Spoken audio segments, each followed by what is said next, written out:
خلاص غدا الاهلي المصري والترجي التونسي في نهائي دوري ابطال افريقيا، واستاد القاهره هيحكم باحكامه. هل يا ترى جمهور الاهلي بكره هيحتفل بال12 ولا جمهور الترجي هيحتفل بالسادسه؟ طب هل بطل افريقيا هيكمل انتصاراته في النهائيات اخر 5 سنين 4 شامبيونز ليج، ولا الترجي هيكون ليه رأي تاني؟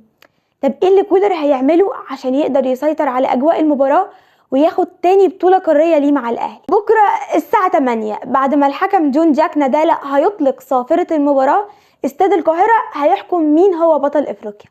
لكن احنا دلوقتي هنتكلم عن تفاصيل الماتش والتشكيل، وهقول لكم توقعاتي لنتيجة المباراة.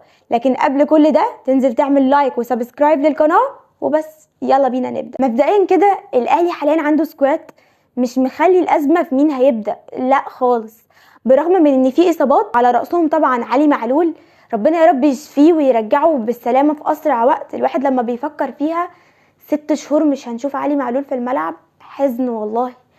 لكن برضو هرجع واقول ان كل لعيبه الاهلي رجاله، واي حد كريم او حتى كوكا هيلعب مكان معلول فهو هيسد.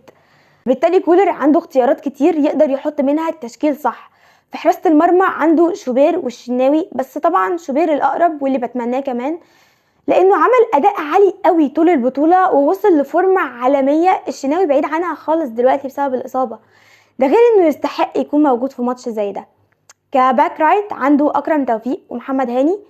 باك ليفت عنده كوكا وكريم، بس انا بشوف ان كوكا اقرب. قلب دفاع عنده عبد المنعم ورامي، ده غير ياسر ومتولي. خط الوسط بقى حدث ولا حرج، ارتكاز مروان وكوكا وكريم واكرم وديانج. كبلاي ميكر فامام عاشور وبديله قفشه، وانا من دلوقتي بتنبأ لجوم من بره ال18 لامام عاشور، وهيكون سبب اساسي للفوز، وباذن الله تكون اول بطوله افريقيه لامام عاشور. خط الهجوم عنده اختيارات كتير، عنده احمد عبد القادر ورضا سليم، حسين الشحات، بيرسي تاو، طاهر. راس حربة ففي وسام ابو علي وكهربا ومودست.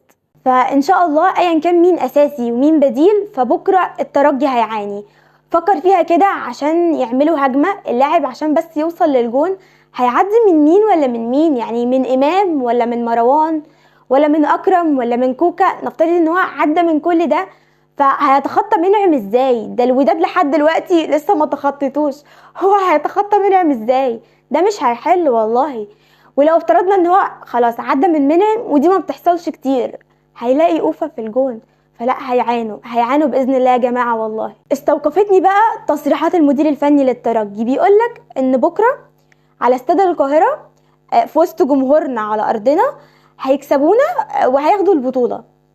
يا عم والله احنا يوم السبت اللي فات كنا بنلعب في تونس من قلب رادس وتعادلنا 0-0، يعني ما شلناش 3 مثلا، لا والله تعادلنا 0-0 وكان ممكن نكسب كمان.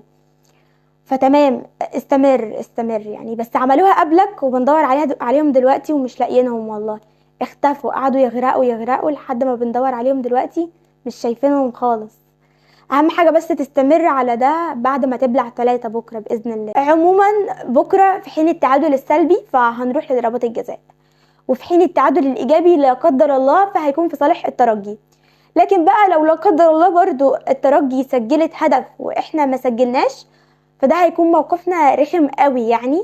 فالماتش مش سهل خالص، الماتش مش سهل، لكن احنا الأهلي وهنلعب بكرة في وسط 50,000 مشجع أهلاوي، واحنا ملوك الكلاحة يعني، في حين ان الترجي شمال افريقيا بقى فهم ملوك التناحة الكروية برضو.